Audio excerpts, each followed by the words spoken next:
Let's get to the big news you have. I just wanted to go through some of those housekeeping or give an update on those old cases for folks. But just recently, the Democracy Fund published a research document on Trudeau's Online Harms Act. That's the censorship law that is now, I think, in second reading in Parliament. Why don't you give us an update? What have you published? Where can people see it? And what's the upshot of it? Sure. So it's a legal brief, the Online Harms Brief. You can find it at democracyfund.ca. And really, we've taken a look at the bill to go through it with a fine-tooth comb and to figure out the problems. And there are a lot of problems. So let me just preface by saying, to the extent that the bill deals with child protection, that's how it's pitched. And to the extent that there are legal gaps in child protection, we don't have a problem with that. We think there's strong existing laws to protect children, but to the extent there's not, those parts of the bill dealing with child protection and other sexual offenses, they should be severed off the bill, debated, and then passed into law. So that's the preface here. But the remaining parts of the bill are problematic. It does three things. It amends the Section 13 of the Canadian Human Rights Act. So it reintroduces Section 13 that was repealed in 2014 by the last government. So it reintroduces Section 13, the hate speech provision, the Canadian Human Rights Act. The second thing it does is that it amends the criminal code to add severe penalties and a standalone hate-motivated offense, and it introduces a new peace bond we can talk about. And the third thing it does, it creates a Digital Safety Commission to regulate surveillance police online speech. So those are the three things it does.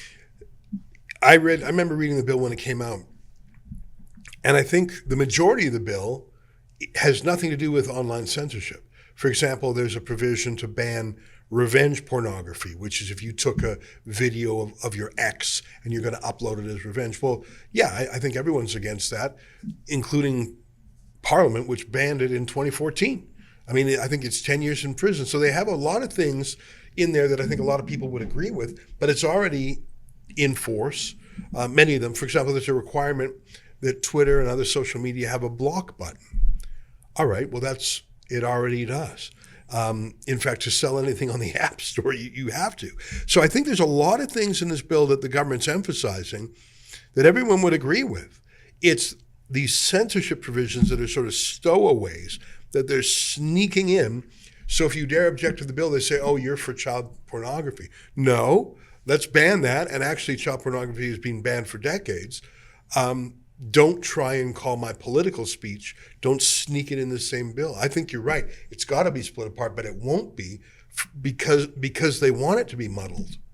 Yeah, absolutely. I mean, that's the tell, right? They refuse to do the rational thing, which is to separate off the non-controversial parts of the bill that everyone can agree on, and then keep they want it all. They want it to go in all at once, and I think that's indicative of their position that they really want to hammer dissent online.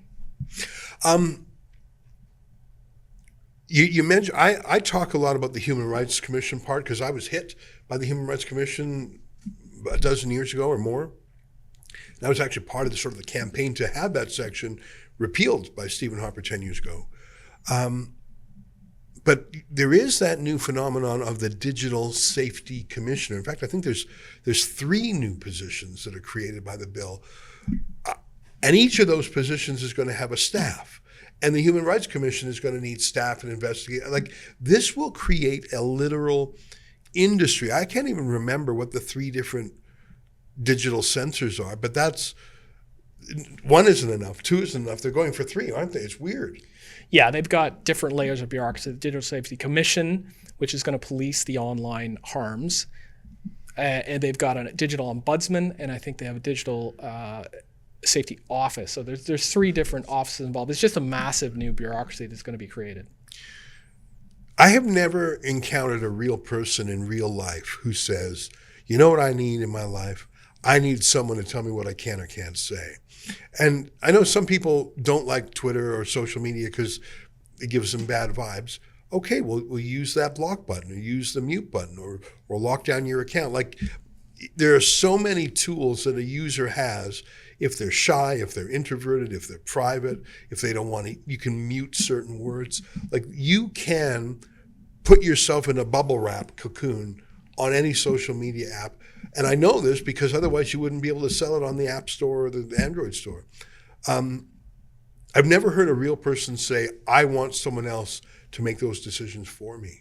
I hear people say he should be banned or he should be banned, but I've never heard anyone say, I want someone to be the decider for myself. I'd like to delegate my political decisions to the government. I've never heard that. I think it's a self-serving thing by a government that wants to silence critics and by an industry that's looking for a perpetual money-making scheme. Yeah, look, the government's position is that there's 7 categories of online harm, and the 4 that we have no problem with are NCDII, the non-consensual sharing of intimate images, CSAM, the child obscenity, content that induces a child to self-harm, content used to bully a child. But those 4 are pretty well protected in the criminal law. I couldn't imagine a single person opposing those. Right. So those are the 4 categories that aren't that controversial. I think are covered mostly by existing laws. But there's 3 others. There's content that foments hatred, content that is violent extremism or terrorism, content that incites violence. So those are the 3 other types of online harm. And they're very ill-defined, which obviously leads to overbroad application. So that's really where the rubber hits the road. And we think that the way the government has defined those terms is going to lead to abuse. I believe that reading the Human Rights Commission part, the Section 13 part, where you can make a complaint against someone who has published something likely to cause detestation or vilification. Those are their words. The old law used to be likely to expose a person to hatred or contempt. That was the old rules. That's so vague. It's so subjective. It's a subjective test. You say something that is likely to maybe cause him to have hard feelings about him. I think that law is tailor-made to go after Rebel News because it's so vague, because everyone is guilty of likely to causing hurt feelings at some point in their life. It's not like a concrete test. Did you stab him or not? Did you rob the bank or not? It's did you do something likely to cause hard feelings? I feel that they're going to come for Rebel News pretty much right out of the gates.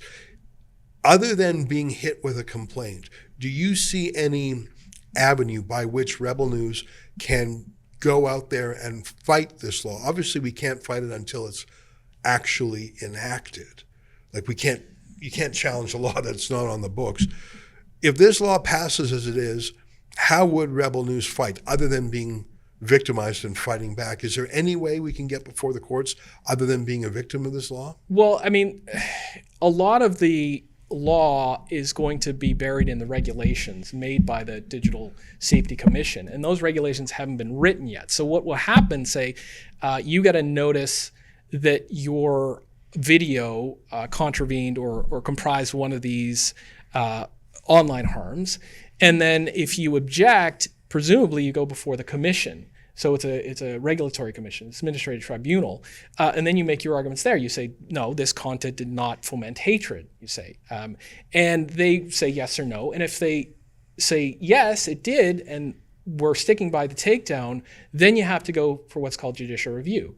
So this could take years. And again, it's the process of the punishment. So in the meantime, no digital platform is going to risk losing 6 or 8% of their global revenue, up to $25 million or more, on the chance that they're going to be vindicated. They're just going to pull it down, and then you're going to have to fight it before an administrative tribunal, which could take years, and you want judicial review, that's another couple of years. So they're just going to cave, and it's going to be difficult. I'm not going to sugarcoat it. It's going to be very difficult for Rebel News or any other dissenting news organization to fight this. I forgot about that part. It's not just fines for users like us. The platforms are on the hook for, I think you mentioned it, 8% of their global revenue. So Canada is saying if Twitter doesn't follow the rules, they have to pay a fine of 8% of all the money they make in the world, not just in Canada. It's crazy.